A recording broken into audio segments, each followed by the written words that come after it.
Ya, baik kita lihat sebentar ya. Oke, baik. Hari ini indeks kita nggak akan bahas ini terlalu banyak, tapi mungkin saya akan membahas tentang itu ya, mengingatkan saja ya. Apa yang sekarang yang kita lihat dari indeks itu adalah ini dia memang masih dalam keadaan uptrend ya. Jadi tren semua masih utuh. Yang kita lihat sekarang itu adalah begini. Oke, yang kita lihat sekarang itu begini, kurang lebih ya. Jadi yang terjadi kemarin-kemarin itu kita sebut sebagai tight money policy, ya tight money policy. Jadi ini adalah kebijakan uang ketat, ya ini di IG udah kelihatan. Oke, ya ini tight money policy. Jadi ini yang kebijakan apa yang uang ketat lah ya. Artinya teman-teman juga bisa merasakan bagaimana suku bunga itu lagi tinggi-tingginya, di mana orang kayaknya ogah banget melakukan ekspansi karena suku bunga kredit tinggi. Kemudian habis itu eh, ya intinya intinya suku bunga yang terlalu tinggi membuat banyak perusahaan yang apa namanya mengurungkan niatnya untuk melakukan ekspansi ya.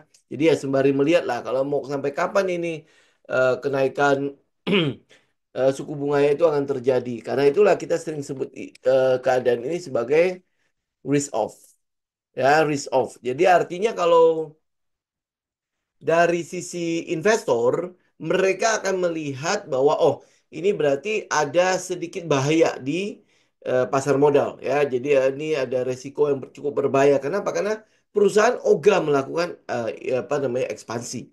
Karena mereka tidak mau melakukan ekspansi, otomatis kita tidak bisa berharap banyak lah terjadi perubahan fundamental pada perusahaan-perusahaan yang ada di bursa ya. Nah, karena di satu sisi kenaikan suku bunga juga menaikkan suku bunga yang obligasi pemerintah dan lain sebagainya. Dan itu cenderung akan jauh lebih aman dibandingkan dengan mereka melakukan spekulasi di tempat yang tidak ada katalisnya. Ya, jadi yang akan uangnya akan mengalir dari pasar modal menuju ke pasar uang atau mungkin pasar komoditas dan lain sebagainya. Maka itu disebut sebagai kondisi risk off. Ya, jadi apa ya buat apa gue melakukan spekulasi kalau seandainya gue duduk diam saja bisa dapat 6% ya atau setahunnya 7-8% gitu kan. Ya, jadi buat apa gue melakukan spekulasi di tengah katalis yang sangat-sangat minim di daerah pasar modal gitu ya. Nah, itu yang terjadi sampai bulan September kemarin. Ya, sampai bulan September kemarin di mana akhirnya The Fed menurunkan 50 basis poin. Dan kita masih masih menunggu apakah dengan data-data ekonomi yang bagus ini The Fed itu masih akan menurunkan suku bunga enggak di November dan di Desember. Ya, jadi sekarang pasar itu sedang bergerak menuju ke sana.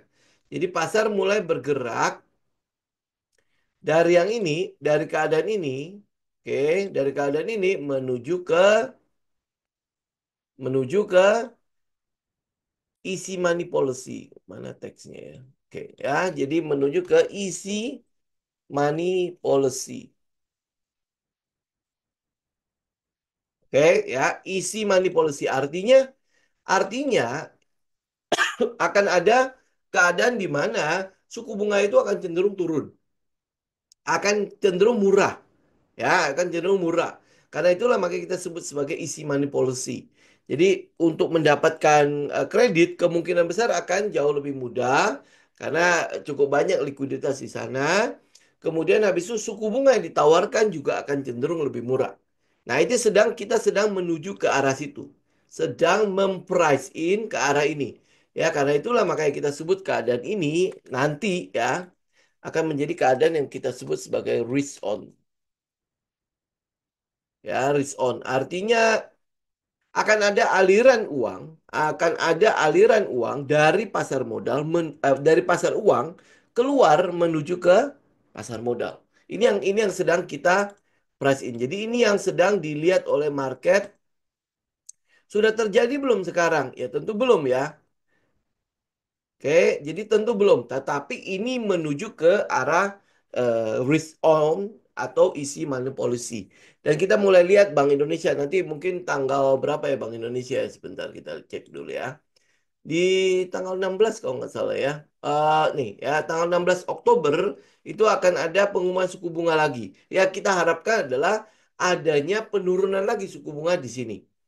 Oke, jadi kalau nanti ada penurunan suku bunga lagi, nah ini ya dari keadaan tight money policy, kita akan mulai bergerak kepada easy money policy.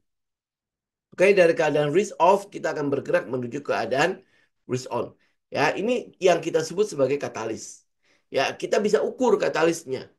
Jadi bukan sesuatu yang dibuat-buat. Ya kan tentu ya susah lah untuk membuat bank sentral itu akan menurunkan suku bunga apa enggak gitu kan. Semua itu based on data-data ekonomi kan. Jadi kalau memang data ekonominya sudah mencerminkan apa yang sedang dikejar oleh bank sentral, maka ya kita akan mulai lihat ada perpindahan dari tight money policy menuju ke easy money policy. Sudah mulai berasa belum?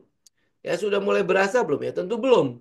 Kenapa? Karena bank sentral ya di atas ya kalau dia membuat kebijakan untuk turun sampai ke pelaksanaan di ya bank-bank yang kita mungkin lihat akan ada penurunan suku bunga dan lain sebagainya itu biasanya itu butuh waktu ya 3 sampai 4 bulanan. Jadi artinya kita mungkin mulai akan melihat tahun depan 2025 ya.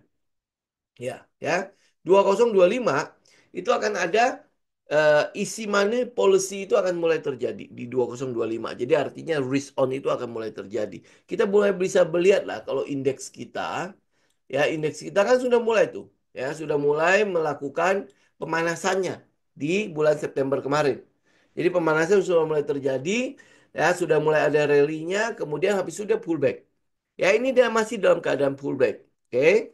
Ya, nah kita mau lihat daerah yang ini ya 7.500 sampai 7.300 itu dia bertahan nggak? Ya ini yang sedang kita lihat pada indeks kita. Nah, balik lagi ke kalau dia bergerak menuju ke isi money policy, apa yang mau kita lihat? Ya, apa yang mau kita lihat di situ?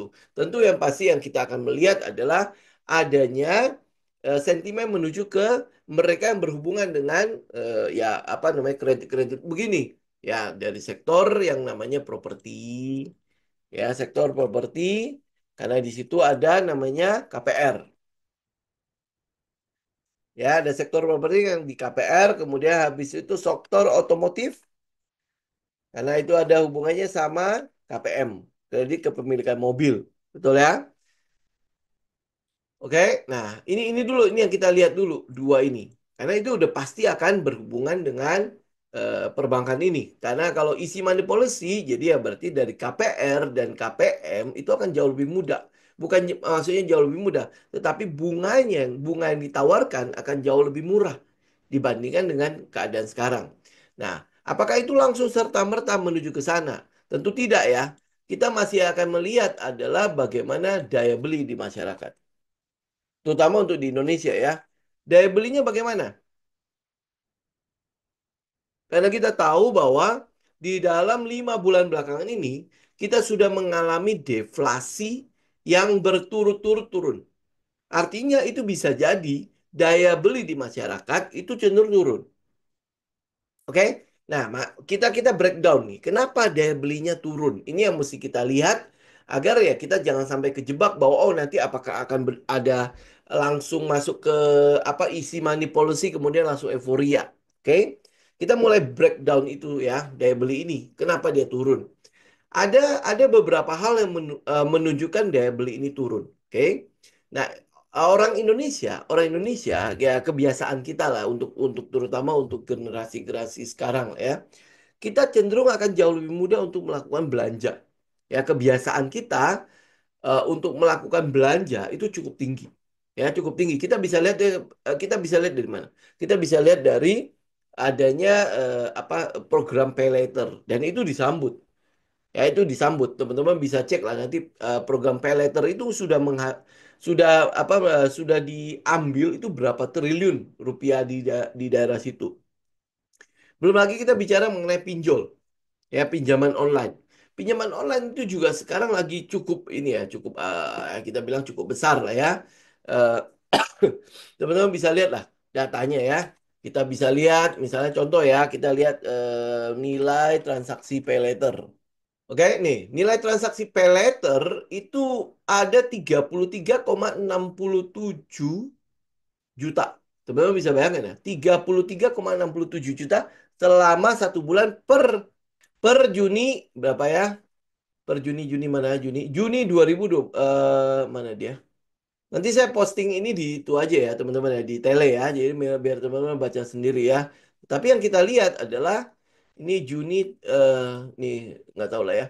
33,67 triliun. Artinya itu bukan uang kecil loh. Ini pay letter tok loh. Ya, ini pay letter tok dan peningkatannya teman-teman bisa lihat ya. Nilai transaksi pay letter selama 2023 ini ada 58 ini. Wah, ini malah didominasi oleh eh, laki-laki yang mungkin yang selama ini kita berpikir bahwa perempuan yang mungkin akan memanfaatkan pay letter lebih banyak ya. Ya ini ya teman-teman juga nanti bisa ini nanti saya tinggal posting di itu ya di tele ya biar teman-teman baca sendiri ya. Oke, balik lagi ke sini. Nah, apa hubungannya pay letter kemudian sama pinjol kepada daya beli? Daya beli itu sebenarnya cukup besar. Ya, daya beli kita sebenarnya cukup besar. Cuman karena ada transaksi pay later dan ada transaksi pinjol, membuat perekonomian itu akhirnya jadi mandek. Ingat loh, pay later itu walaupun dia letter, itu tetap harus dibayar. Pinjol itu walaupun kita minjemnya mudah, itu tetap harus dibayar. Dan pembayarannya itu bukanlah kayak misalnya pinjol ya. Pinjol teman-teman mungkin bisa lihat itu suku bunga itu seminggu bisa sampai 4%. Ya, artinya kalau 1 bulan itu bisa sampai 16%. Ya, mungkin ada yang lebih gila, mungkin ada yang lebih ringan, tapi overall rata-rata dia ada di situ. Nah, pay later juga sama kan, itu kan juga dikenakan bunga. Ya, mungkin ada yang bilang pay later itu bunganya nol gitu ya, tapi nilai apa ya, nilai biaya transaksinya atau biaya administrasinya itu juga besar. Karena itu dicas duluan kan. Ya, teman-teman bisa bisa cek lah ya, mungkin yang udah pernah pakai itu orang bisa lihat. Nah, daya beli ini itu menjadi momok kita, terutama untuk memasuki yang namanya easy money policy, ya. Nah, em, ada ini ya. Kemarin ada sempat sharing ya waktu di Bali ya. Saya lupa kalau nggak salah Bu Feli ya. Temennya sampai sempat ngomong ya. Mereka kan adalah developer untuk rumah sangat sederhana RSS gitu ya. Itu dari sekian banyak kandidat yang mengajukan apa KPR untuk kepemilikan rumah itu padahal ya rumahnya mungkin cukup sederhana dengan biaya yang harusnya tidak terlalu mahal itu yang disetujuinya cuma sedikit. Kenapa? Karena mereka nyangkut di pay later atau di pinjol itu. Ya, cuma bisa bayangkan ya. Bisa membayangkan bahwa eh, ini mungkin akan menjadi momok kita buat memasuki isi money policy. Jadi ya kalau kalau sebagian besar atau mungkin berita yang mungkin teman-teman pernah dengar bahwa sejumlah atau berapa juta kelas menengah itu mulai turun kelas ya mulai turun kelas ya itu jadi nggak terlalu heran ya itu jadi tidak terlalu heran kenapa ya karena daya beli itu karena jeratan untuk pinjol dan pay later-nya. Nah, kenapa kita bicara sampai ke sana? Karena teman-teman gini, isi money policy itu mungkin bisa menjadi euforia untuk pasar modal. Ya, mungkin bisa menjadi euforia pasar modal. Tetapi di satu sisi kita jangan lupa bahwa ada ancaman gitu ya, ada ancaman di tengah euforia itu. Di mana daya beli ini atau sebagian masyarakat kita itu terjerat oleh pinjol dan pay later. Oke, jadi ya artinya 2025 kalau kita lihat pasarnya ya mungkin kita butuh butuh itu ya satu langkah dari perbankan mungkin ada pemutihan dan lain sebagainya. Tapi kita nggak berharap juga ya setiap saat apa ya ada jebakan-jebakan seperti ini kemudian diputihkan diputihkan terus gitu ya. Oke. Jadi ini yang mau kita lihat di tahun depan. Ya, ini yang mau kita lihat di tahun depan. Jadi tight money policy itu udah pasti akan ditinggal. Ya, udah mulai bergeser kepada easy money policy. Ya. Nah, kalau dia udah mulai bergeser ke easy money policy, maka teman-teman lihat ya, sentimen paling positif untuk easy money policy adalah di sektor properti dan sektor otomotif. Ya mungkin saja akan berimbas kepada sektor-sektor lainnya. Misalnya contoh kayak retail ya. Retail ya. non cyclical dan lain sebagainya. Nah, untuk retail dan non cyclical lainnya termasuk otomotif dan properti ini itu yang saya bilang kemungkinan besar akan terjegal oleh si daya beli ini, daya beli yang menurun disebabkan oleh jeratan pinjol dan jeratan pay later. Mungkin nggak pemerintah membatasi pergerakan pay later dan pinjol. Nah, ini yang agak-agak sedikit ini ya. Ini agak sedikit apa ya? Sedikit anomali gitu ya. Karena gini, em, pay later dan pinjol itu sebenarnya adalah likuiditas yang harusnya kalau dimanfaatkan dengan benar, ya itu harusnya bisa mendatangkan likuiditas di pasar. Ya, tetapi karena apa ya em, yang digunakan oleh mereka yang membeli pay later dan pinjol itu lebih ke arah konsumtif ya. Ya artinya ya mereka nggak bakalan bisa nutupin itu. Ini yang jadi masalah kita, gitu kan. Nah, kalau kalau itu sekian banyak berapa berapa puluh triliun itu baru kita bicara mengenai pay later. Belum kita bicara mengenai transaksi pinjol. 2024 itu berapa besar ya? Ada 61,1 triliun. Jadi kalau digabungkan itu mungkin ada 100 triliun di situ. Jadi artinya utang dari ya, warga Republik Indonesia ke pinjol dan ke pay later itu ada 100 triliun. Dan itu bukan uang kecil loh. Lu buat itu alokasi untuk IKN 2025 aja cuma 58 triliun alokasi IKN ya. Nah, ini ada 100 triliun yang ada di 61 sampai 65 triliun itu ada di pinjol, sisanya 30-an itu ada di pay later. Itu 100 triliun. Bagaimana lu memulihkan angka itu? Ya, padahal angka itu kalau lu pakai untuk pembangunan, lu pakai untuk likuiditas itu luar biasa. Benar nggak? Itu luar biasa. Makanya ini akan jadi momok kita buat ke depannya. Apakah kita bisa memanfaatkan isi money policy ini atau tidak? Yaitu tergantung dari bagaimana pemerintah menyikapi si pinjol sama si pay later ini. Ya ini sih kalau kalau saya bilang ya kalau pemerintah tidak sampai ikut campur dengan segera itu mungkin akan jadi masalah sekali. Itu akan jadi masalah sekali. Nah, apakah apa masalah ini ya masalah pinjol dan masalah pay later ini itu akan membawa kita ke resesi atau tidak? Nah, ini yang butuh kita update. Kenapa? Karena uangnya nggak sedikit. Ya, karena itulah makanya saya mau bahas hari ini. Uangnya tidak sedikit. Teman-teman bisa lihat ya, utang pinjol itu 61,1 triliun. Karena memang sangat mudah untuk lo ngambil pinjaman itu.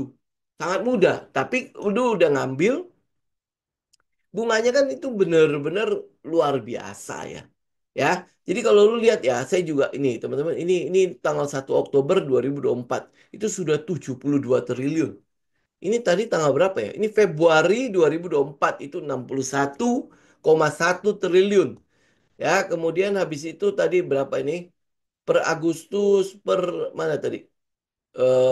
Nih, teman-teman bisa bayangin ini sudah 72 triliun. Jadi dari bulan Februari sampai ke bulan Oktober cuma 8 bulan itu naik 10 triliun. Itu bukan uang kecil. Benar nggak? Itu bukan uang kecil.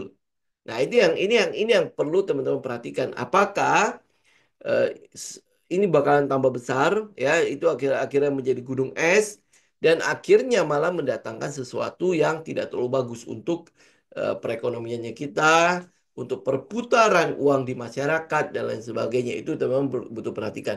Betul, kita sedang bergerak dari risk apa tight money policy menuju ke easy money policy dan itu harusnya bagus untuk pasar modal. Oke, nah itu harusnya bagus untuk pasar modal. Tetapi di satu sisi, teman-teman perlu memperhatikan ini yang daya beli ini ya, daya beli di masyarakat itu yang terjebak ya dengan pinjol dan pay later. Ini angka loh, ini angka 100 triliun loh, itu yang sudah tercatat. Yang nggak tercatat kita nggak tahu seperti apa. Ya kita nggak tahu loh ya seperti apa catatan itu karena itulah makanya kita di tengah euforia ya artinya sebenarnya harusnya bagus ini ya ini harusnya bagus ini sesuatu yang memang sedang kita tunggu-tunggu selama ini kan bahwa The Fed itu sudah mulai menurunkan suku bunga, kemudian akan diikuti oleh semua bank-bank sentral termasuk Bank Indonesia, dan itu harusnya menjadi sebuah katalis yang sangat bagus untuk pasar modal. Oke, itu teorinya kan begitu kan? Jadi dari tight money policy menuju ke easy money policy. Itu udah, itu jadi sebuah berita yang cukup bagus. Tetapi di tengah berita yang bagus ini, kita dapat sebuah katalis yang tidak terlalu bagus, ya, yaitu daya beli. Jadi kalau daya belinya tidak ada, maka percuma, gitu ya. Teman-teman tadi misalnya saya contohin ya, ada developer, developer ini rumah sederhana tok loh ya, rumah sederhana tok RS tuh. Jadi artinya ya teman-teman tahu lah harganya paling nggak sampai 100 jutaan gitu ya di bawah itu. Itu dari sekian banyak calon-calon yang mau beli rumah itu baru sedikit doang. Sedikit benar-benar cuma segelintir tok yang disetujui KPR-nya. Jadi gimana dong? Ya, jadi artinya kalau ke depannya si Presiden Prabowo kan mau bikin ya 3 juta rumah dan lain sebagainya. Nah, apakah bisa berhasil? Ya ini kan ini realita di lapangan. Jadi itu berita sangat positif. Mau bikin 3 juta rumah. Tetapi rakyatnya tidak bisa mengajukan KPR karena kejebak pinjol. Bagaimana? Ya, kita kita itu yang kita lihat. Jadi ya artinya ke depannya walaupun di tengah euforia yang ada di pasar modal, ya, ya memang itu teorinya udah pasti. Aliran uang itu udah pasti akan menuju ke pasar modal. Ya. Tetapi di satu sisi, makanya ini kita bicara saat ini bahwa di lapangan yang kita lihat daya belinya itu gencet di pinjol dan di pay later. Ya itu hampir ini data sekarang ya. Saya baru lihat malah data yang di Oktober ini. Data di Oktober itu menunjukkan sudah 72 triliun. Artinya dari Februari menuju ke Oktober 8 bulan saja itu sudah naik 10 triliun. Ini bisa jadi gali lubang tutup lubang nih. Ya, nah ini apalagi nih kalau misalnya pinjol digunakan untuk judi online, ah udahlah itu udah nggak bakalan nutup punya gitu. Jadi ya ini jadi sebuah update lah ya. Ini sebuah katalis. Ini yang saya bilang katalis yang harusnya teman-teman bisa ukur. Kalau katalis yang cuman dibuat-buat gitu ya, di apa maksudnya cuma rumor-rumor doang, kita nggak bisa ngomong apa-apa. Tapi ini data. Ya ini data ya berapa pay letter yang sudah ada, berapa pinjol yang sudah ada, semua sudah tercatat. Ini yang tercatat yang resmi loh. Ya kita nggak tahu loh yang tidak resmi itu beredar berapa. Oke, jadi artinya ada sejumlah uang itu hanya dipegang oleh segelintir orang. 100 triliun itu artinya ya cuman akan dialirkan ke pinjol yang resmi berapa sih? Pinjol resmi cuma ada 98. Jadi artinya dari 72 triliun ini itu ngalir ke 9 yang punya 98 pinjol itu. Ya jadi artinya ya kalau kalau kita anggaplah ya satu pinjol itu yang punya satu orang. Berarti cuma 98 orang yang akan pegang uang 72 triliun itu. Teman-teman bisa bayangkan ya. Jadi artinya nggak bakalan berputar-putar banget. Jadi kalau nggak ada uang yang berputar, ya kita nggak bisa berharap daya beli akan naik. Gitu. Ini bukan sesuatu yang menakutkan teman-teman ya, tetapi ini adalah sebuah katalis yang perlu kita pertimbangkan agar ya kita tidak tidak tidak euforia-euforia sekali gitu ya bahwa ada apa ya ini namanya ya, bara dalam sekam ya. Ya, jadi tinggal ditiup doang habis tuh. Ya dan itu akan bertambah besar. Yang kita bisa lihat ya dari Februari ke Oktober saja 10 triliun naik. Ya nanti sampai Desember, nanti ini kan udah mulai tuh ya pendaftaran anak sekolah. Ya itu pasti akan bertambah lagi.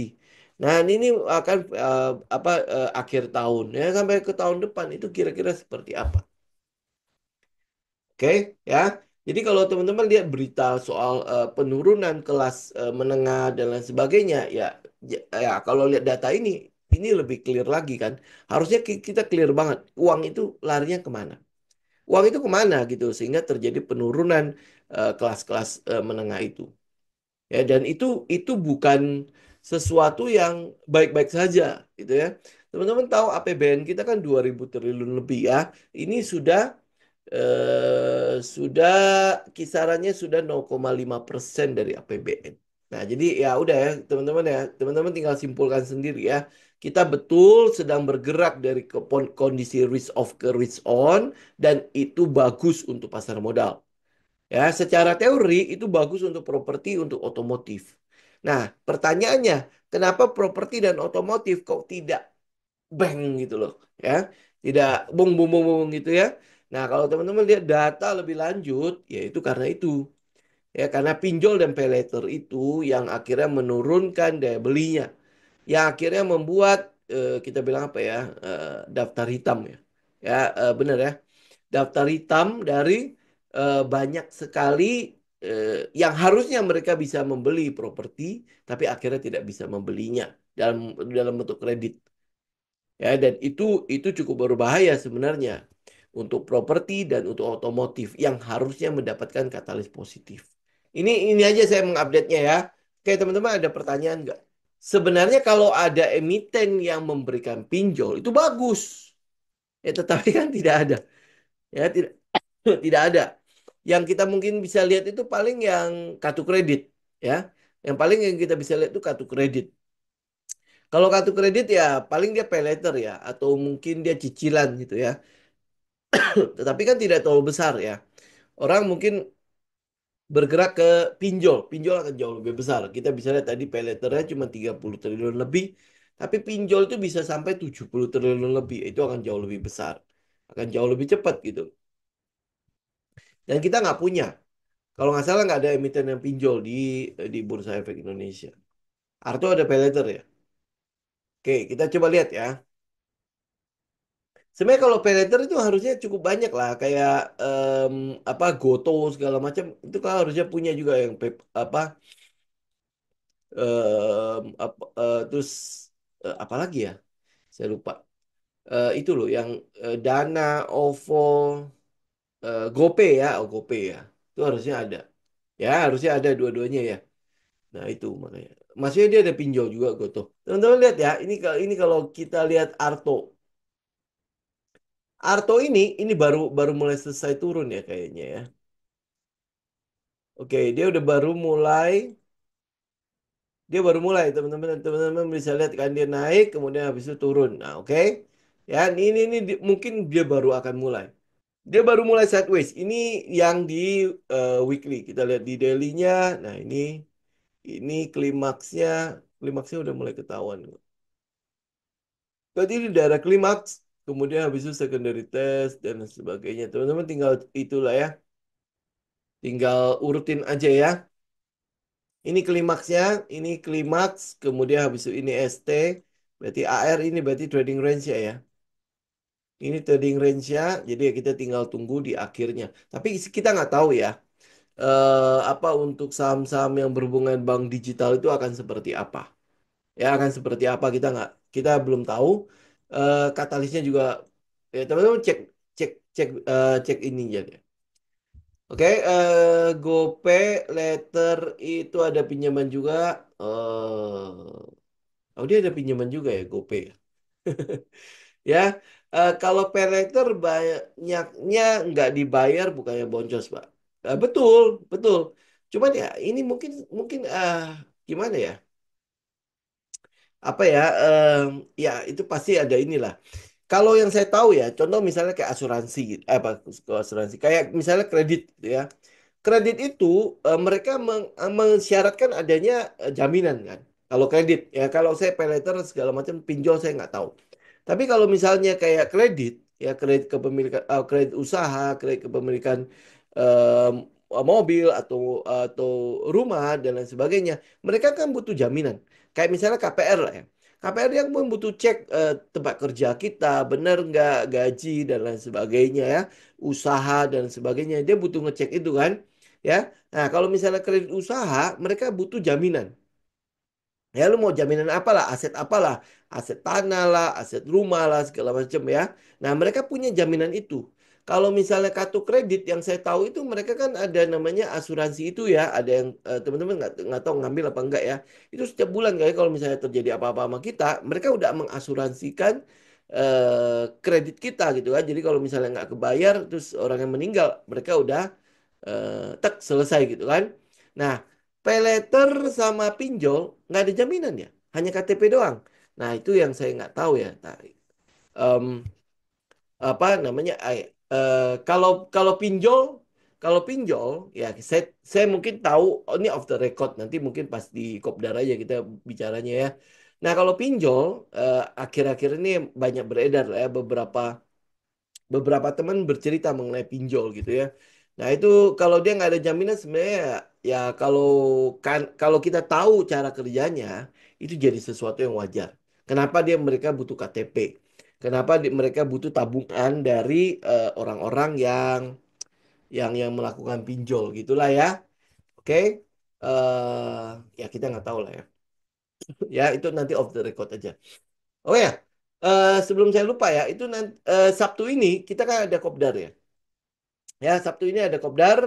Jadi kalau teman-teman yang itu silakan mendaftar karena ini tempatnya nggak gede. Ya, kan tempatnya nggak besar. Jadi ya apa namanya ya teman-teman yang berminat tolong daftar dulu. Jadi nanti kita bisa atur. Kalau memang sudah kebanyakan kita udah tutup aja ya. Oke, terus TAPG. Nah, TAPG kemarin kita udah bahas kan ya mengenai bukan cuma TAPG sih, mengenai apa CPO. CPO yang perlu teman-teman update adalah eh, apa namanya penundaan dari rancangan undang-undang atau undang-undang deforestasinya Uni Eropa. Itu akan menjadi sentimen sangat positif untuk si CPO. Jadi bukan cuma CPO doang sih, ada beberapa kayak misalnya eh, apa namanya komoditas-komoditas kita itu juga akan menjadi katalis yang cukup positif untuk hal itu. Karena teman-teman tahu ya, komoditas kita kan semua babat hutanmunya kan, ya gali tanah dan lain sebagainya kan, hutannya semua kebabat gitu. Ya, jadi ini yang teman-teman perlu perhatikan. Jadi artinya kalau itu benar diketok palu dan ditunda, nah itu akan menjadi sebuah sentimen yang cukup positif untuk saham-saham CPO termasuk TAPG. Walaupun dia mungkin lebih banyak di lokal ya. Ya, itu termasuk di situ. Jadi LCP, teman-teman bisa perhatikan, Ali, ya yang ekspor ya. Berarti yang orientasi ekspor itu misalnya kayak ya LCP, Ali ya, itu pasti akan mendapatkan sentimen cukup positif. Ya, jadi ya kayak TAPG. Kebetulan kita masih pegang TAPG. Jadi ini yang kita tunggu itu adalah 915 jebol. Begitu dia jebol ini masih akan lanjut. Oke? Ya, oke, nah terus habis itu CNMA. Oh ini CNMA ya. Saham lama kita. Oke, apa itu CNMA? Oh hari ini nggak jadi itu ya, nggak jadi close atas ya. Nah, teman-teman lihat ya, yang kita harapkan dari CMNA itu adalah V-shape. Ya, ini V-shape, kemudian dia hold ya. Ya, kemudian habis itu dia turun nih. Hari ini ya harapan saya adalah dia close di atas. Tapi kok ini itu ya tidak close di atas. Mari kita lihat. Oh, volumenya tetap kecil ya. Oke, nah kita lihat ya. Ini sebentar. Nah, oke. Nah, batasan stop loss kita di mana? Di daerah sini. Jadi artinya kalau dia udah kena di situ, udah kita keluar aja dulu deh. Ya, kalau dia nggak kena, ya berarti teman-teman masih bisa pegang saham ini. Ya, oke. Ini kalau CNMA pun mungkin cuma update-nya segitu doang ya. Yang kita harapkan kan sebenarnya adalah dia hold. Terus habis begitu dia hold, kita kan butuh dia ke atas dan ke bawah kan. Nah ini moga-moga cuma nanti kita cek lah beberapa candle nanti hari Jumat ya. Hari Jumat kita cek lagi CNMA, nanti ingatin ya. CNMA apakah dia sudah naik kembali ke atas atau dia tambah turun. Kalau dia tambah turun mungkin kita akan keluar dulu. Ya nanti habis itu baru nanti masuk lagi. Nah, DKFT ya kita kan udah kasih tahu ini adalah plafonnya 140 sampai 146. Ya itu plafonnya. Jadi nanti kalau dia turun itu sesuatu yang wajar ya. Teman-teman bisa tungguin daerah ini daerah 127 jadi nanti dia bisa pullback ke daerah situ atau ke bawah lagi sekitar 118. Ini yang mau kita tunggu. Kenapa kita menunggu ini?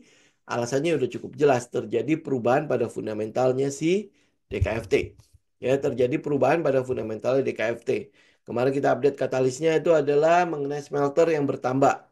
Ya, nanti kalau misalnya apa si Uni Eropa juga benar menunda untuk produk-produk nikel juga akan dapat sentimen yang cukup bagus dari penundaan undang-undang deforestasi itu.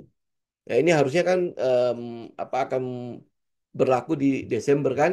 Tapi kalau dia ditunda setahun ya itu lumayan lah. Lumayan lah buat kita napas sedikit untuk saham-saham yang berhubungan dengan nikel itu. Ya oke, terus habis itu IMJS. Oke, ini belum kemana-mana ya. Jadi ya nanti kita update-nya aja ya. Tadi kan saya udah bilang ya, kalau sektor-sektor ini udah pasti akan kena apa sentimen cukup positif dari isi money policy. Oke, tetapi yang jadi masalah kita adalah ya tadi pay later sama pinjol. Ya ini yang mau makanya mau kita update nih. Apa yang akan dilakukan oleh pemerintah? Karena itu kalau misalnya tidak ada tindakan sama sekali ya, itu memang memang rada-rada berbahaya sekali ya. Ya kalau kita harus bilang ya rada-rada berbahaya. Kenapa kita bilang berbahaya? Ya karena teman-teman bisa lihat ya em, apa uang yang beredar di situ lumayan besar ya. Nah, kemudian habis itu ya daftar hitamnya daftar hitam itu kalau di ya pokoknya intinya daftar hitam lah ya. Nah, kalau lu udah masuk ke daftar hitam, lu kan nggak bisa KPR dan KPM. Nah, kalau lu nggak bisa KPR dan KPM, gimana perusahaan-perusahaan otomotif ini mau bergerak? Ya, gitu ya. Jadi artinya ya kita butuh mengupdate hal itu. Karena 100 triliun itu tidak mudah untuk ditutupi. Mau diputihkan pun gimana ya caranya ya? Ya, gitu ya. Kemarin coba kita lihat ya, BBRI memutihkan berapa banyak? Melakukan pemutihan. Itu berapa besar? Ya, berapa besar hapus berapa gede dia? 32 triliun yang dihapus. Benar ya, 30 mana nih? Jadi tahun 2023 BRI itu menghapus buku kan 32 triliun. Ya, teman-teman bisa bayangkan 32 triliun. Ya, 32 triliun loh yang dihapus. Oke, nah itu BRI loh. Ya, BRI dia ngapusin segitu.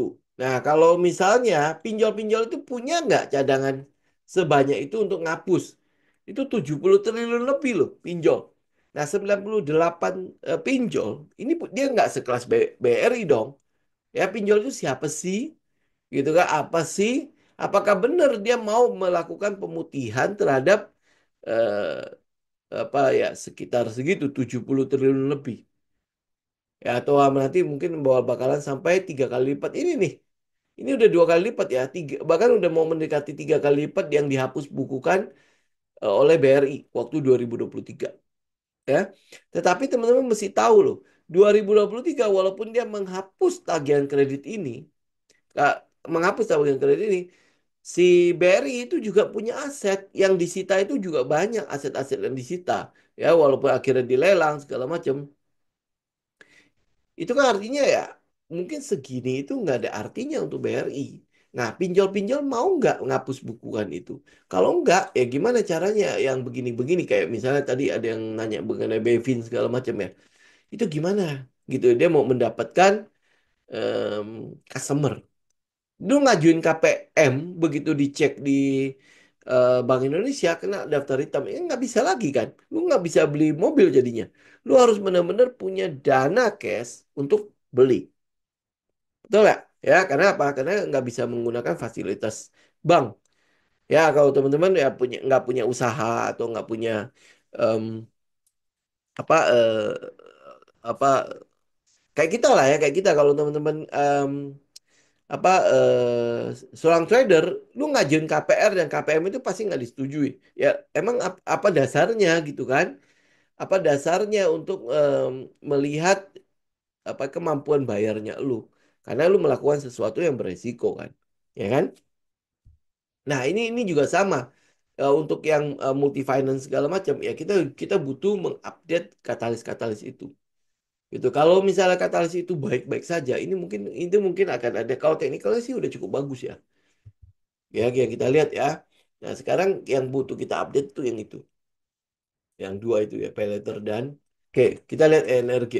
Teman-teman ya, mungkin kalau NRG kan kebetulan kita nggak bermain di situ ya. Kalau kita tidak daripada mungkin ambil ENRG, mungkin teman-teman agak ini ya, masih ingat nggak dengan satu sahamnya kita namanya Raja. Ya, ini mungkin agak sedikit dilupakan ya. Ya, ini ya, ada satu saham namanya Raja. Betul ya? Nah, saham ini ya kita harus akui ya, ini saham cukup fluktuatif dan cukup liar ya. Tetapi saham ini kemarin membukukan coba ya sebentar ya pendapatan Raja. Kemarin itu dia lumayan itu ya nih, naik 60%. Oke, 60% di kuartal kedua 2024. Ya ini si Raja. Waktu kuartal kedua berarti ya antara Q1 ya. Dia naik 60% lebih dan itu belum di price in, baru di price in sekarang. Oke. Nah, faktor yang kedua yang membuat si Raja itu naik lumayan kenceng. Ini dia naiknya kapan? 2 Oktober. Ya, 2 Oktober. Nah, 2 Oktober ini tanggal berapa? Ya, tanggalnya apa? Ya, teman-teman ya. Tanggal berapa ini? 1 minggu yang lalu, tanggal 1 Oktober 2024.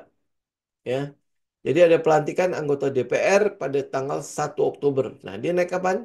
Dia naiknya tanggal 2 Oktober. Ya, ya itu inilah ya sentimen untuk si rajanya akhirnya dia naik gitu ya. Karena ketua DPR kan teman-teman tahu siapa kan? Ya, oke.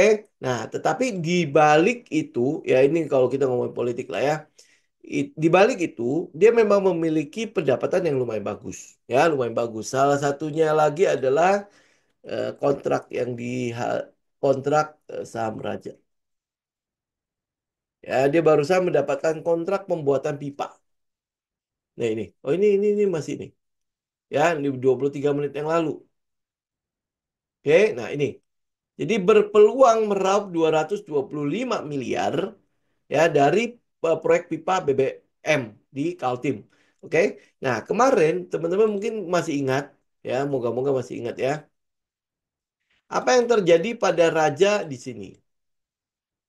Apa yang terjadi pada Raja di situ? Dia mendapatkan kontrak pembuatan pipa di daerah Sumatera. Oke. Di daerah Sumatera ya. Nah, itu diprasin ya ini diprasin. Nah sekarang dia dapat kontrak lagi ya, you know lah kenapa dia bisa dapat kontrak lebih gampang lah ya. Ya salah satunya yaitu ya ini sebenarnya bukan bukan dia beli, ya dia bukan dia beli tapi memang dia yang punya ya Pak.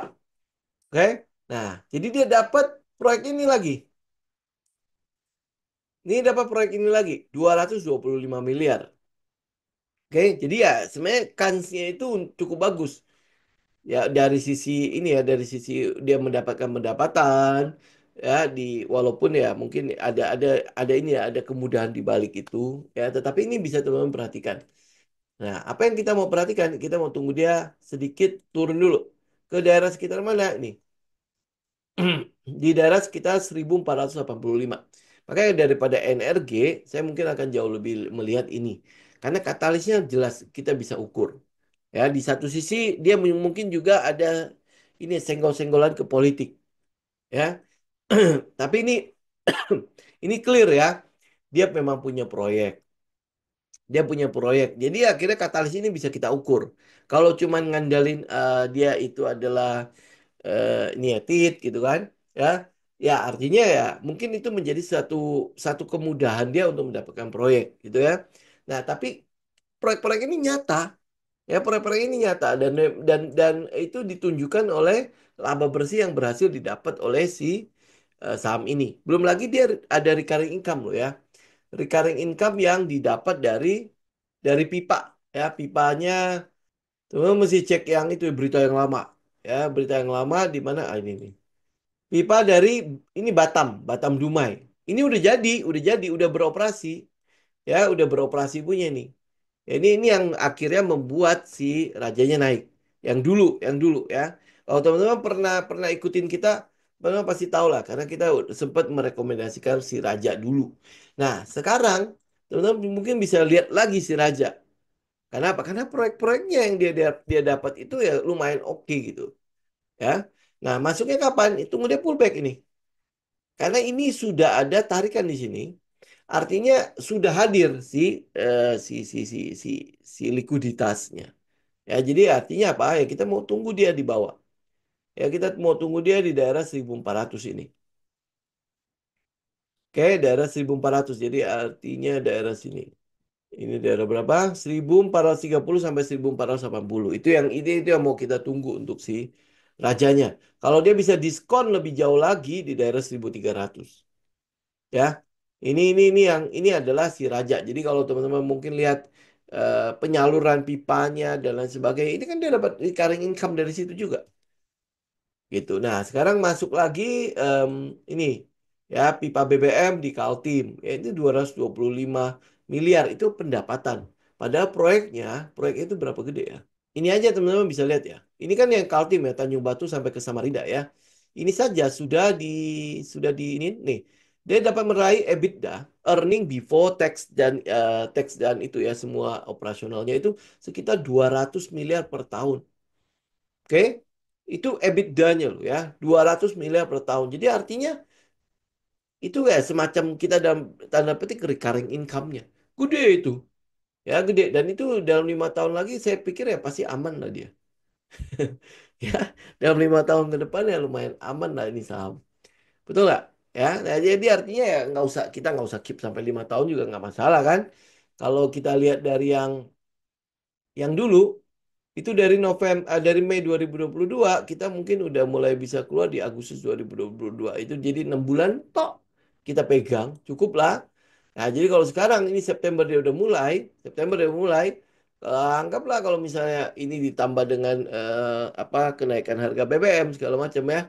Jadi mungkin akan jadi recurring income berapa berapa lama? 200 miliar loh setiap tahun loh. EBITDA yang dia dapat itu 200 miliar. Ya lumayan loh. Betul nggak? Ya ini makanya yang saya bilang katalis yang bisa diukur. Ya kalau lu cuma mengandalkan harga komoditas lagi naik karena perang di Timur Tengah. Nah ini kita nggak tahu katalis ini bisa diukur apa nggak. Bagaimana lu mengukurnya? Lu nggak mungkin teleponnya Netanyahu kan? Lu jadi perang nggak? Lu jadi masuk nggak ke Iran? Itu kan nggak mungkin kan? Kita nggak bisa ukur itu. Nah, setelah si raja yang kita ukur bukan harga komoditas. Yang kita ukur adalah proyek-proyek yang dia dapat. Itu dari situ aja kita bisa lihat EBITDA 200 miliar itu bukan uang kecil kan. Ya, sama kayak Goto recurring income itu ratusan miliar sama 3 bulan. Itu juga adalah itu katalis yang bisa kita ukur. Jadi kalau lu cari katalis, jangan katalis yang tanggal 1 Oktober Iran menyerbu ke Israel, maka terjadi kenaikan pada komoditas. Oke, itu menjadi katalis untuk scalping. Ya untuk menjadi scalping. Kalau lu scalping ya mungkin lu akan seneng nyari katalis-katalis yang seperti itu. Tapi kalau lu di swing, lu kalau di position, ya kita mau trading yang santai-santai punya gitu ya. Ya lu harus cari katalis yang bisa diukur. Yang mau kita ukur itu apa? Katalis yang bisa membuat 3 hal yang terjadi dalam perusahaan itu. Turnaround, cyclical, atau startup. Itu aja bolak-balik itu cuma di situ doang. Ya, bolak-balik kita cuma di situ toh. Katalis itu menjadi pondasi kita untuk melihat pergerakan harga. Ya kalau tidak ada katalis itu, apa yang lu harapkan? Ya contoh misalnya kayak Krakatau Steel, contoh kayak misalnya kayak Panorama. Kita nggak melihat ada katalis sama sekali di daerah itu. Kemarin biji besi karena adanya stimulus naik betul, ya. Nah kemudian habis itu stimulus dibatalkan. Mungkin udah denger ya, stimulus Cina itu dibatalkan. Nggak tahu dia mau ngambil kemana, tapi itu dibatalkan akhirnya. Nah, kemudian habis itu letoy lagi dia punya itu. Nah, kalau dia letoy lagi ya Krakatau Steel mungkin ya perubahan harusnya itu menjadi sebuah apa ya titik awal terjadi perubahan pada fundamental si Krakatau Steel. Tapi orang yang mengubah Krakatau Steel ditarik. Nggak tahu kenapa ditarik itu. Ya ditarik kemana? Ke imigrasi. Ya ditarik ke imigrasi. Padahal udah bagus itu di tangannya dia. Ya kan? Nah, akhirnya ditarik. Nah, orang yang mengubah itu ditarik. Ya kita jadi ya katalisnya otomatis hilang. Ya kan? Sama kayak Goto. Goto kalau si Patrick tidak jadi lagi, mungkin udah buyar lagi gitu. Gitu ya, kita ngarapin adalah orang itu yang di manajemen itu tetap ada nongol di daerah situ karena dia yang mengubah. Kalau dia yang mengubah itu akhirnya hilang, ya berarti kan kita mesti ragu-ragu ya pada penggantinya kan. Nah, itu yang terjadi pada Krakatau Steel. Panorama juga saya pikir udahan lah ya. Itu kan dia udah mendapatkan lonjakan yang lumayan dari apa kondisi COVID, kemudian habis itu new normal kan. Ya, nah setelahnya udah nggak ada katalis lagi di daerah pariwisata. Ini lead ini sama apa ya? Karena dia sempat gocap ya. Kemudian habis itu dia ngapain ini? Eh, saya nggak tahu katalisnya ya Bu ya. Ya, tetapi ini sepertinya saham yang tidak terlalu menyenangkan ya. Betul nggak? Ya, ini lebih ke arah ini ya. Lebih ke arah... Oh, ada corporate action lead ya. Ini lead ini sama apa ya? Saham kapal bukan sih? Kalau saya geser ke kiri, oh ya benar ya. Dia udah tembus. Ini harusnya udah mulai uptrend. Oke. Dia mulai uptrend ya. Kemudian volumenya segala macam semua cukup bagus. Tapi kalau misalnya kita nggak tahu nih kalau cuma gara-gara corporate actions dia mengalami kenaikan begini, itu balik lagi ya ke aturannya kita. Kalau dia karena corporate action naik begini, nah kita nggak bisa mengukur apa-apa. Ya kita nggak bisa ukur apa pergerakannya akan sebagus apa dan lain sebagainya karena gerakannya itu karena didorong oleh em, ada kepentingan di situ. Corporate action itu selalu ada kepentingan. Ya, entah dia mau raise issue segala macam ya, private placement malah ya. Berarti kan ada masuk modal di situ ya. Nah, kalau teman-teman lihat di sini, kalau ini artinya ada modal masuk ya. Ada modal masuk ke dalam perusahaan ini. Nah, kalau udah begitu, ya artinya kan, hah? Private placement untuk bayar utang. Oke. Oke ya. Nah, itu berarti ini kemungkinan besar dia sedang menaikkan nilai tawar ya. Kelihatannya sih dia akan seperti itu. Jadi kalau dia ada corporate action, balik lagi ke aturannya kita. Karena itu nggak bisa sesuatu yang nggak bisa kita ukur. Jadi lebih baik kita nggak masuk. Ya kecuali itu bisa kita ukur. Dia bayar utang ya dengan penambahan modal kan. Berarti kan harusnya membuat perusahaannya cukup bagus. Nah kita tinggal lihat ke depannya. Ada nggak setelah pembayaran utang dia benar-benar bagus. Ya kalau dia afiliasinya ya ini ya, dia mau private placement dengan 1, oh dia nggak melepas 1,75 miliar lembar saham di 186. Jadi artinya sekarang kan 148 ya. Berarti dia mengejar 146. Itu tok. Ya, ini tok nih. Nah, teman-teman kalau misalnya lihat ya, dia karena private placementnya di 186. Jadi dia sedang mengejar ke situ. Ya, yang lain-lain tuh hampir boleh bilang nggak ada. Ya, kalau kalau udah begini, saya tidak menyarankan teman-teman untuk mengejarnya.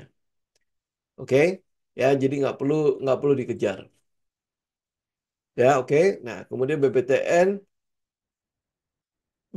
juga belum bergerak ya. Nih teman-teman bisa lihat ya. Ini kalau nggak salah trendline yang udah kita gambar dari sejak lama ya.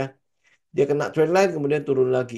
Ya, jadi kayak hampir boleh bilang saham perbankan belum ada tanda-tanda cukup bagus. Nah, main ini kan masih berhubungan dengan ini ya, apa eh, katalis makan siang dan lain sebagainya ya. Itu sama kayak JPFA lah segala macam. Tapi ada satu ancaman yang mungkin akan terjadi di tahun ini, tahun 2025 dan tahun 2024 yaitu La Nina. La Nina di mana apa diperkirakan curah hujannya akan tinggi. Ya, curah hujannya tinggi dia kemungkinan besar akan mempengaruhi harga pakan. Ya, termasuk termasuk di dalamnya kemungkinan besar akan menurunkan juga pendapatan mereka. Itu sebabnya kenapa saham-saham yang berhubungan dengan pakan-pakan ini itu cenderung koreksi. Ya, cenderung koreksi. Nah, koreksinya sampai kapan? Ini kita mau lihat itu di daerah 700 untuk si main. Termasuk JPFA, Cepin segala macam. Apakah dia udah selesai katalisnya? Enggak. Katalis untuk makan siang gratis itu kemarin saya baru baca itu kalau nggak salah per bulan apa per berapa gitu ya. Ya, anggaran untuk makan siang gratis itu lumayan gede loh. Ya, per hari ya. Coba kita lihat. Nah, perharian tembus 800 miliar per harinya loh. Jadi itu uang besar banget tuh. Ya, itu uang besar sekali, 800 miliar. Karena untuk 1 tahunnya kan kalau nggak salah dialokasikan 70 berapa triliun kan. Ya. Ini uang gede. Nah, uang gede. Jadi artinya apa untuk yang sentimen untuk yang ayam-ayam ini itu masih cukup besar. Cuman ini lagi pullback. Ya, lagi pullback. Nah, kita keluar nggak? Ya udah keluar. JPFA juga udah tembus kan. Jadi secara aturan udah kita keluar. Nah, tinggal kita menunggu kapan kita bisa masuk lagi. Ya ini juga teman-teman bisa perhatikan ini makan siang gratisnya. Karena itu akan dijalankan langsung. Ya, besarannya itu tuh lihat. Teman-teman bisa lihat ya 800 miliar itu bukan uang kecil. Gitu ya. Jadi ini mungkin nanti akan kita bahas lebih jauh lagi. Ya, oke.